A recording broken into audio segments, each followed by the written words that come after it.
Uma live portal deliciosa, aproveitando aí a energia do 12/12, no dia 12/3. Ainda estamos na lua cheia e falar aí sobre toda essa questão de autossabotagem. A live hoje está international, tá? Raquelzinha chegando direto de Londres também. Tá em Berlim, já está super international nessa live, então trabalhar nossos processos autossabotadores para a gente parar de dar tiro no pé, né? Muito curioso, assim, né? E algumas pessoas me perguntam por que eu curto trabalhar com sabotadores, né? Que é um tema tão denso. Os workshops presenciais, a galera sai muito mexida, né? Porque a proposta dos sabotadores é um olhar acolhedor para as nossas sombras, né?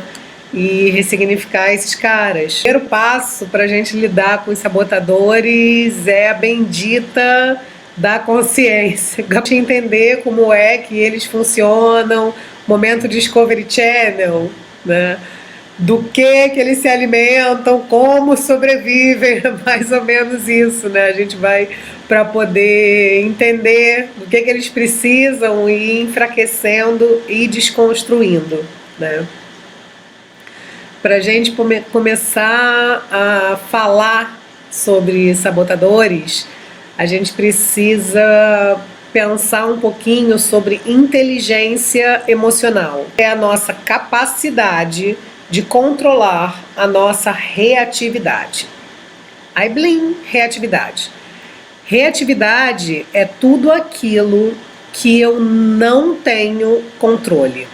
Alguém vem metaforicamente me dar um chute na canela. A minha tendência reativa é dar uma cotovelada. Bateu, levou?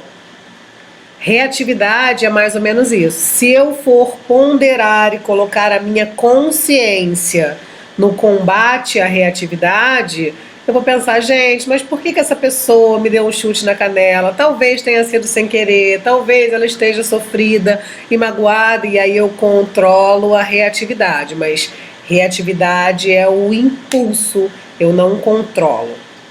Tudo que é reatividade transita num nível do inconsciente. A primeira pergunta que é legal a gente se fazer é: o que é, como eu percebo a minha reatividade? O que é que me faz reagir de bate-pronto? Bateu, levou. Às vezes, se alguém fala mais alto comigo, se alguém tenta me controlar, é difícil eu conseguir controlar a minha reatividade. Eu sou filha de uma virginiana que é extremamente perfeccionista, que é um dos sabotadores, e extremamente controladora. E até hoje ela me liga perguntando: onde é que você está? Ela não me dá bom dia, boa tarde, nem boa noite. Ela fala: onde é que você está? Eu falo: gente, vai vir me encontrar em algum lugar, pelo amor de Deus. É o controle dela. Mas durante a minha adolescência, a reatividade era gigante e eu fugia desse controle. Quem eu dava asas para fugir desse controle era um sabotador chamado esquivo. Todos os sabotadores, eles transitam num nível inconsciente. E aí a gente precisa ordenar também esse pensamento. São algumas prerrogativas para a gente poder seguir adiante e entrar no cerne do tema, que é a autossabotagem. No inconsciente está o controle de todas as coisas. Quer a gente tenha consciência ou não.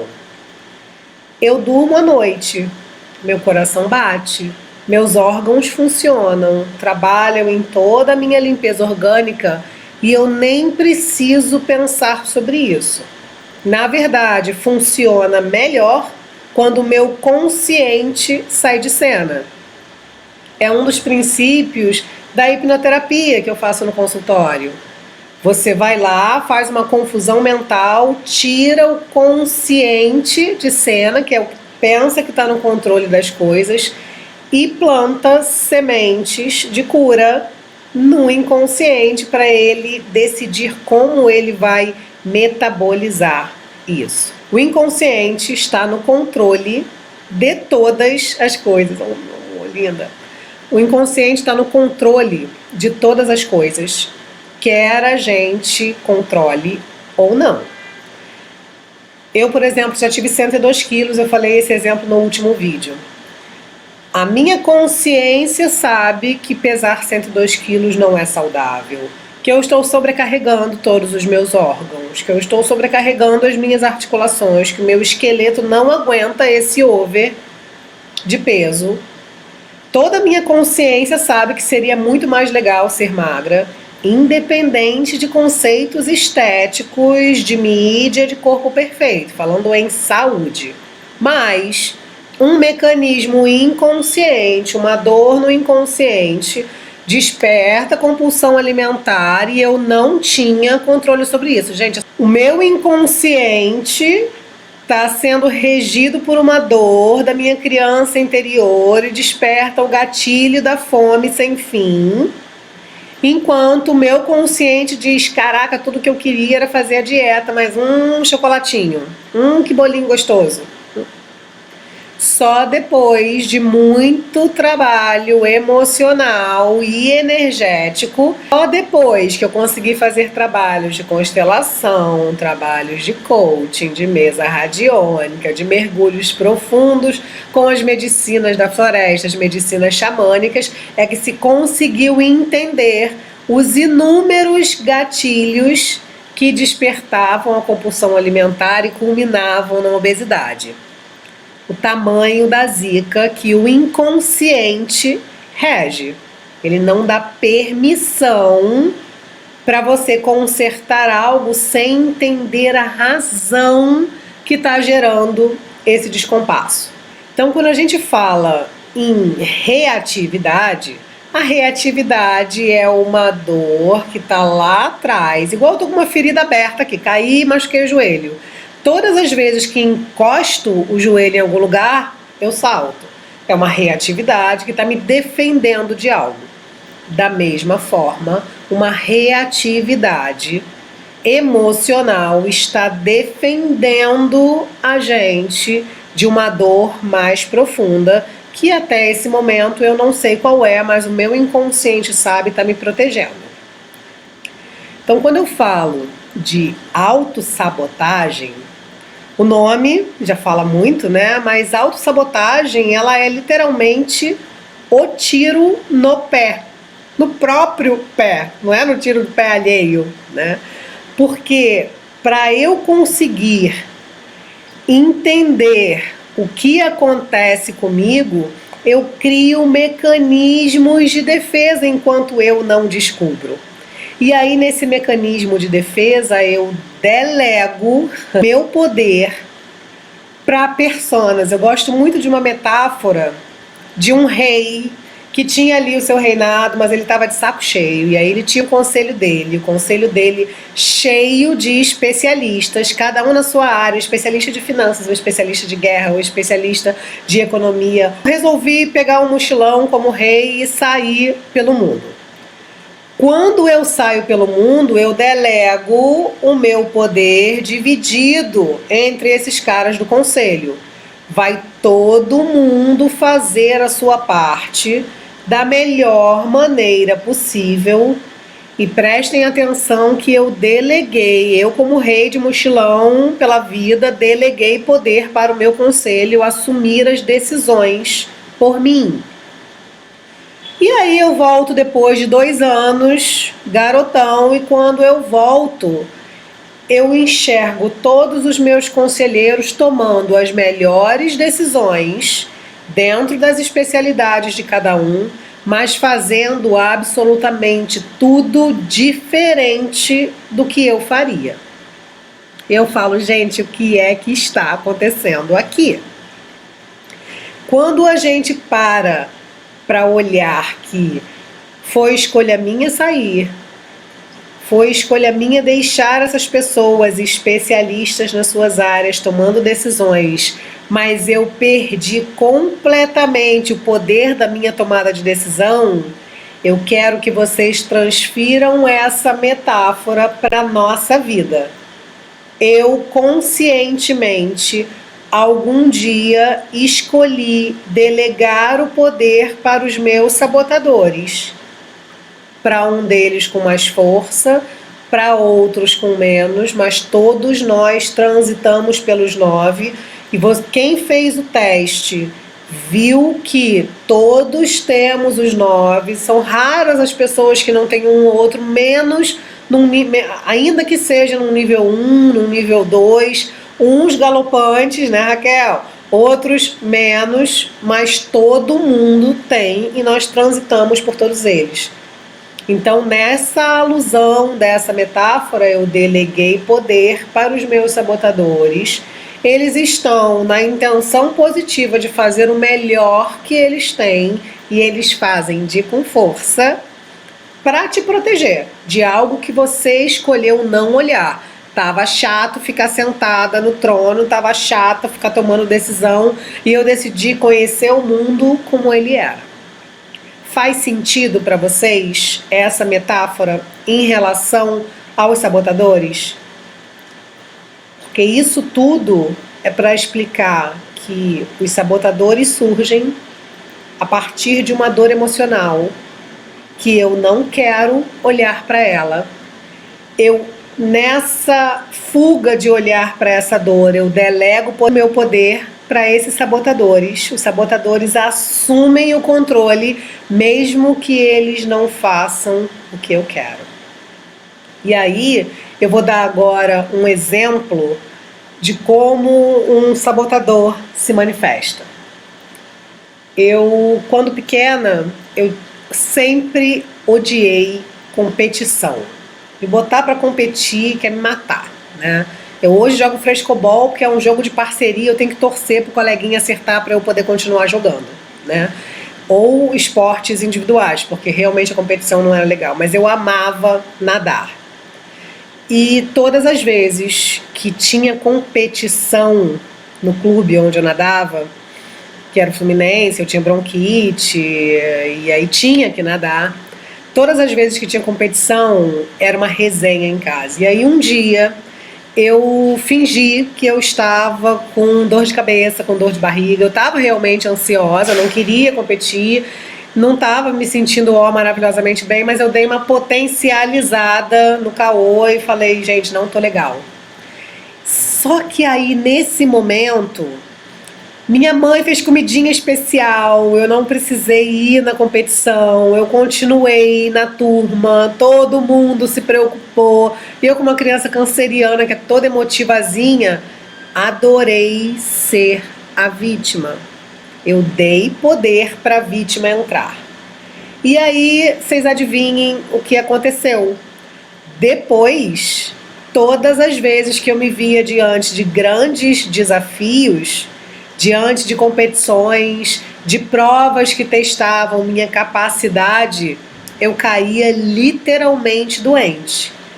O meu inconsciente entendeu que para me livrar da competição,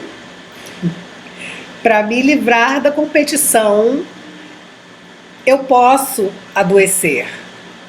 E é um padrão vitimizado. Então, todos os ganhos secundários me convenceram e me trouxeram uma sensação muito boa com aquele caosinho. E aí eu me tornei a vítima durante muito tempo. E em paralelo a isso, haviam comportamentos de pessoas na família que reproduziam esse padrão. Então, eu estou fazendo o que é certo. Se meu pai faz assim, se a irmã dele faz assim, se outra pessoa faz assim, eu também tenho permissão emocional, inconsciente, para fazer do mesmo jeito. Então, quando a gente pensa em combater autossabotagem, a gente passa por algumas camadas. Eu vou trazer uma outra metáfora que é do iceberg. Tem uma pontinha que eu olho para cima. Ah, eu sou controladora. Ah, eu sou perfeccionista. Ah, eu sou a vítima. Eu olho para essa pontinha que está do lado de fora da água. Mas normalmente o iceberg está lá para baixo. O profundo que está escondido, aquilo que não se vê, é o que mais importa. Então nós vamos passar por pelo menos umas 5 camadas desse iceberg. A gente vai passar por permissão interna, vamos passar por questões de merecimento, vamos passar por questões de autoestima, vamos passar por questões de autoconfiança, vamos passar por questões de reprodução de padrões familiares e vamos passar por dores da criança interior. Quem nunca ouviu um engole o choro? Agora não é hora. Para de chorar, senão você vai apanhar. Todas as dores e emoções da criança que tem um mundo que é muito peculiar, que é muito dela, que é muito subjetivo, estão sendo engolidos e vão ficar nas profundezas desse iceberg. Gente, são 9 os sabotadores da mente. Nós temos o perfeccionista, o prestativo, o hiperrealizador, a vítima, o hiperracional, o hipervigilante, o controlador, o esquivo e o inquieto. Cada um deles tem ações muito diferentes, mas quando a gente para olhar profundamente para eles, a gente percebe que uns até se colocam a serviço do outro. Nesse exemplo que eu dei da minha vítima infantil, você percebe que eu vitimizei, eu me causei um sofrimento, eu continuei me causando esse sofrimento para me livrar de outros embates. Esse sofrimento sensibiliza o outro e me traz os ganhos secundários da atenção. Mas a vítima, quando ela vai se tornando patológica, ela gera uma frustração gigante no outro, porque para a vítima existe um problema para cada solução. Então você imagina o nível de frustração do outro, que traz um monte de solução para você, que quer te ver bem, que quer te ver maravilhosa, mas você está viciada em sofrer. E para eu conseguir materializar a vítima, eu também chamei de batedor o esquivo, porque ele esquivou comigo da necessidade de estar presente no teste. Então, eles trabalham individualmente, mas também um pode prestar serviço para o outro. Toda moeda tem 2 lados. Um lado diz que isso é um rebosteio tremendo, mas o outro é, no momento que eu tomo consciência que eu desfaço os emaranhados que estão por trás dessas intenções, que estão gerando aquela dor que trouxe a reatividade, deu abertura para o sabotador entrar, eu também tenho como olhar para eles, para o lado bom que eles me trazem e fazer com que eles trabalhem em meu favor. Em vez de eu delegar poder para eles e eles agirem de maneira inconsciente, eu vou decidir conscientemente com o meu inconsciente sanado, curado, e eu vou retomar o meu poder e colocar esses caras em meu serviço, porque eles não morrem, mas eles podem ser ressignificados. Eu posso dar um novo significado para eles. Eu era a vítima com o esquivo ao serviço. Isso resumindo a história desse tamanho, né? Mas hoje eu consigo ser um hiperrealizador que volta e meia eu perco as rédeas, fico workaholic louca, quando tem projetos, ainda mais que envolve propósito, que envolve cura, que envolve o outro, aí eu me taco num prestativo, num hiperrealizador, num perfeccionista, mas normalmente quando eles estão em equilíbrio, eu me torno super produtiva. É assim, Alanda, e é muito normal, porque todos nós temos todos eles dentro da gente. Então é a gente entender qual foi o momento em que eu dei poder para eles entrarem, entender qual é a intenção positiva desses caras, e isso facilita o meu gatilho de perdão. E a vítima, ela tá sempre, né? Eu me pego em inúmeros momentos de vai acontecer uma palestra, uma big palestra, vai ter 60 pessoas no auditório, eu vou ter que falar sobre um tema que eu não tô mais acostumada a falar, nossa, não estudei o suficiente, aí entra o perfeccionista falando, né, meu Deus do céu, será que você está preparada para isso? Minha imunidade cai na hora. É o gatilho da vítima. Eu olho bem pro carão dela no espelho e falo, meu amor, eu vou tomar agora uma vitamina C e eu vou com meleca, sem meleca, escorrendo, espirrando, mas eu vou, você dá o seu jeito. E, pasmem, todos os sintomas desaparecem porque tem consciência na parada e ele foi visto. Aquilo que é visto para de causar resistência. Então, é muito importante a gente ter clareza e usar o poder do eu quero. A boa notícia é que o poder do eu quero está nas nossas mãos, mas ele sozinho não é suficiente para sanar os gatilhos da reatividade que eu falei lá atrás. O perfeccionista, ele foi o sabotador mais votado de todos. 50% dos votos.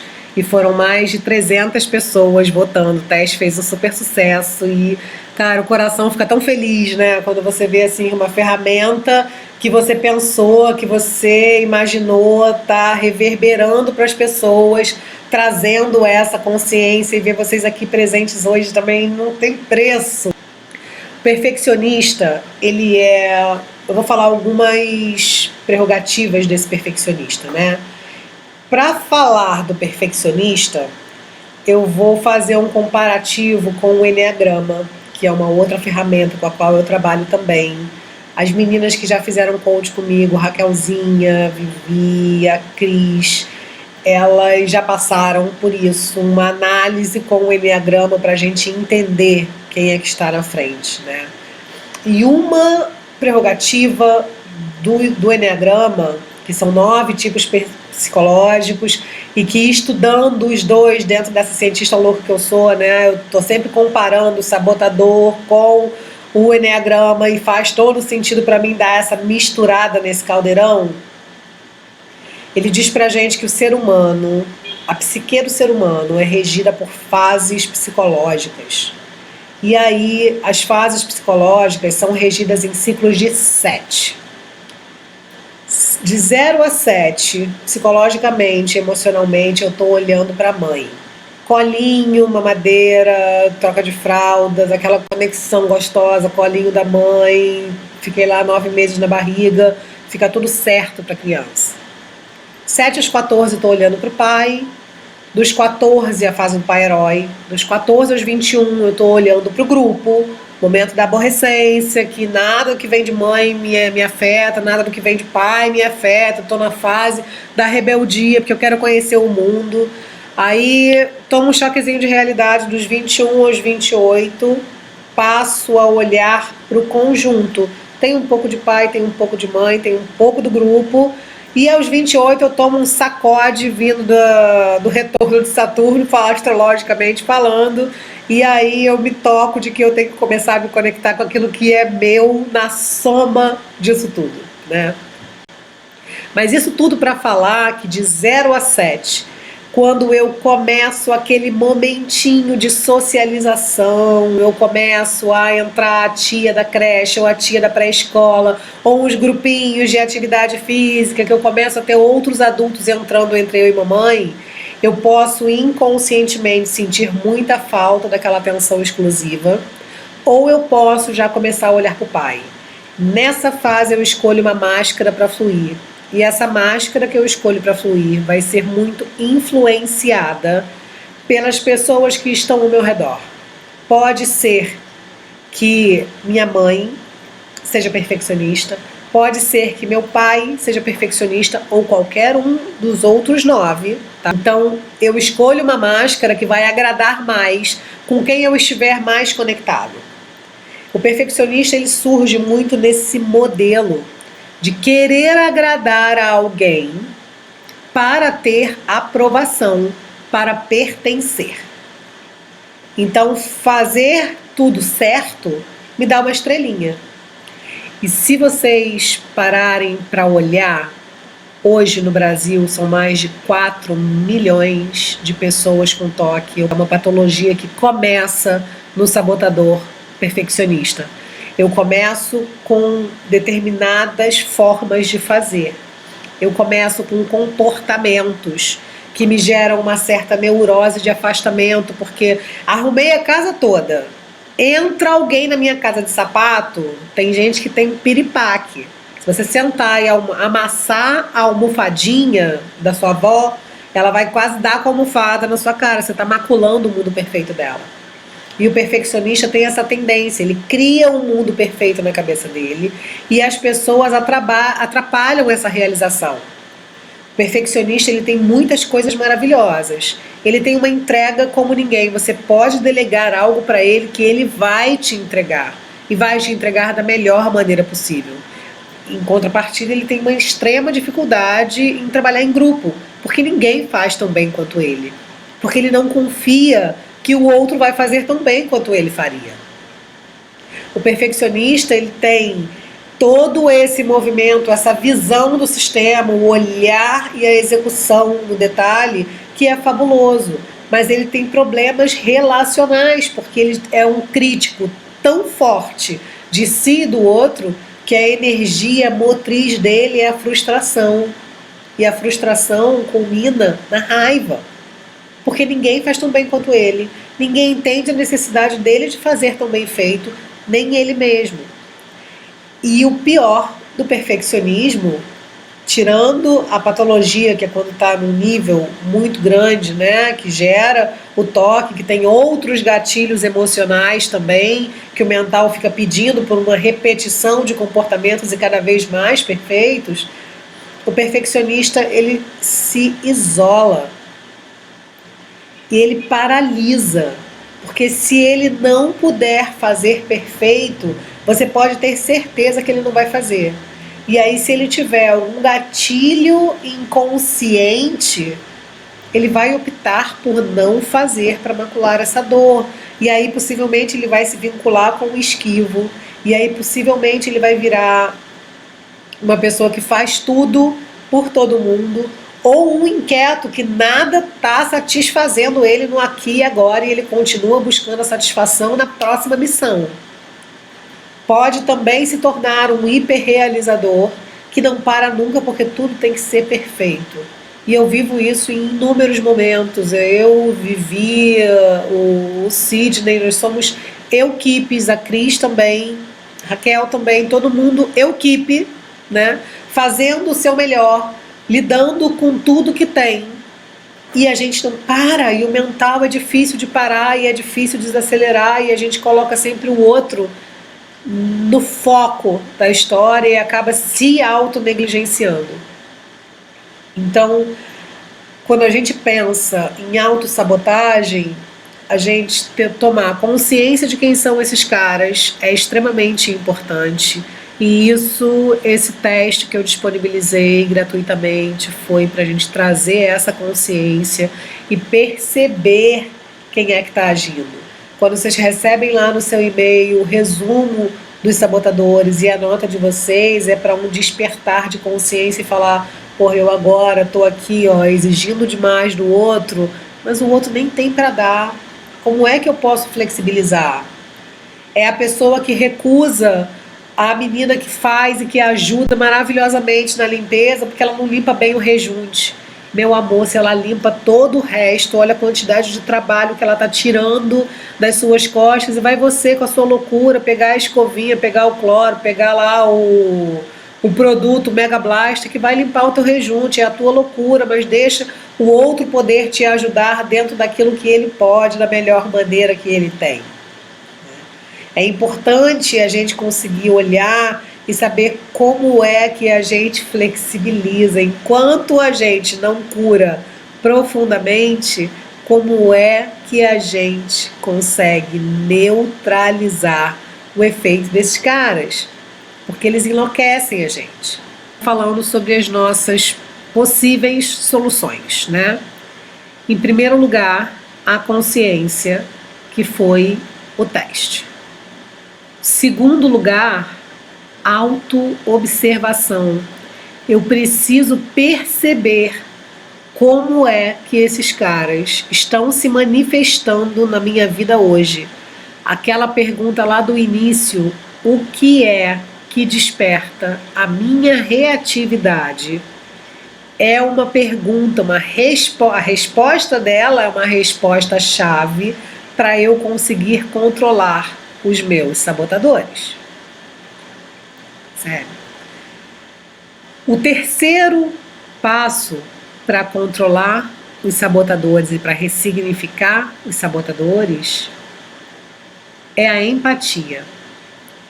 Empatia é a capacidade que eu tenho de me colocar emocional e comportamentalmente no lugar do outro.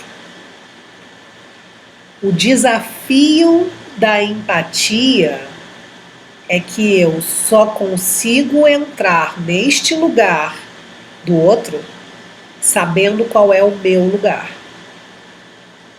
Porque só no meu lugar eu tenho poder.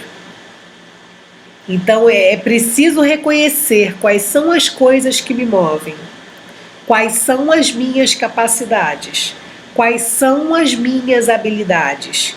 Passar por esse processo de autovalorização, de autorreconhecimento, para eu poder conseguir olhar para o outro. Vamos imaginar que a gente está num poço de lama. Estou no poço de lama, estou na dor.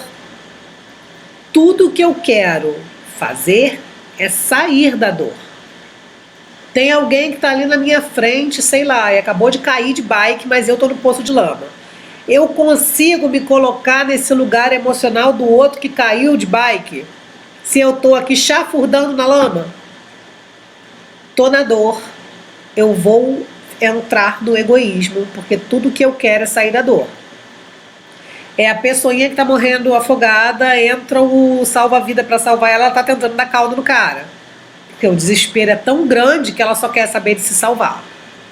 E aí, dentro das estratégias deles de resgate, já tem essa prerrogativa da pessoa que vai tentar te afundar. Quando a gente está na dor, tudo que a gente quer é sair dela. E a gente vai fazer todo o possível. Consciente, inconscientemente, totalmente reativo. Então, o lugar da empatia tem esse desafio. Eu preciso saber quem eu sou, qual é o meu lugar e principalmente o que eu quero que aconteça para poder conseguir considerar o que está acontecendo com o outro. Quarto lugar, entender qual é a intenção positiva do sabotador que está agindo. Eu preciso ter um olhar de um mergulho profundo, porque lembra lá do inconsciente, as minhas dores internas, elas estão reverberando de uma forma que estão ativando o meu inconsciente, pedindo proteção. E aí o sabotador entra, o reizinho que saiu e botou ali o conselheiro no lugar, para ele tomar conta de mim, para ele me proteger. Porque eu, em algum momento, não acreditei que eu fosse capaz. E aí, qualquer caosinho, qualquer estratégia de fuga, de confronto com o problema ou com a realidade em si, deu brecha para o sabotador entrar. Sabotadores, que é um conhecimento incrível, porque ele te joga nesse lugar da empatia. Depois que você olha para você dessa forma, ele te coloca num lugar em que você consegue olhar para o outro, consegue entender que o seu pai tem determinados sabotadores, que o seu marido tem, que os seus filhos têm, que os seus amigos têm. Quem são as pessoas que estão ao meu redor? Porque tem muita gente que tem dificuldade de se olhar. E quando eu olho ao meu redor, a quantidade de pessoas que tem determinado tipo de sabotador, eu falo, caraca, eu atraio vítima pra caramba, meu amor, porque você é a vítima. Então, esse ano de 2020 eu recebi um chamado muito forte de exponencializar a cura que eu faço dentro do consultório. Que eu faço não, que eu facilito, né, porque eu sou só canal. E usar as ferramentas que eu tenho, né, nessa proposta de cura. Os sabotadores é um tema que mexe demais com o meu coração. e que traz benefícios gigantes. E aí eu resolvi unir técnicas de programação neurolinguística que mexe o emocional, o mental, o físico e as crenças, junto com o coaching, que também mexe nesses elementos, mas coloca a gente numa ação focada, junto com a constelação familiar, de 9 sabotadores, passando pelas emoções, com a montagem de um campo morfogenético, em que a gente dá forma para as nossas histórias genéticas a partir das nossas emoções. Então, tudo aquilo que foi utilizado até hoje, e que eu, por exemplo, pessoalmente remo há 10 anos para transformar, com a ferramenta constelar a gente consegue olhar para isso emocionalmente e entender de onde vem. Porque às vezes temos bloqueios emocionais, conscientes ou inconscientes, que não nos permitem olhar para isso. Com o campo constelar, com o campo morfogenético, a gente consegue sentir o que é e fazer as frases sanadoras que colocam a medicina da constelação em ação. Então a gente passa pelo processo teórico, visualiza esse processo teórico, constata que ele é real na nossa vida, sente esse processo a partir das constelações e desconstrói o poder dos sabotadores, desse poder negativo, acolhendo, fazendo pertencer e dando novo significado para eles atuarem na nossa vida, que é isso, colocar esses sabotadores para trabalhar em nosso favor e não mais atirando no nosso pé. Quero agradecer a intenção de estar aqui e dizer que eu sou muito, muito, muito grata por ver vocês nesse movimento de autotransformação. Então, cara, eu super acredito que agora, mais do que nunca, é tempo de agir. E eu espero, sinceramente, que a gente vá juntinho nessa caminhada.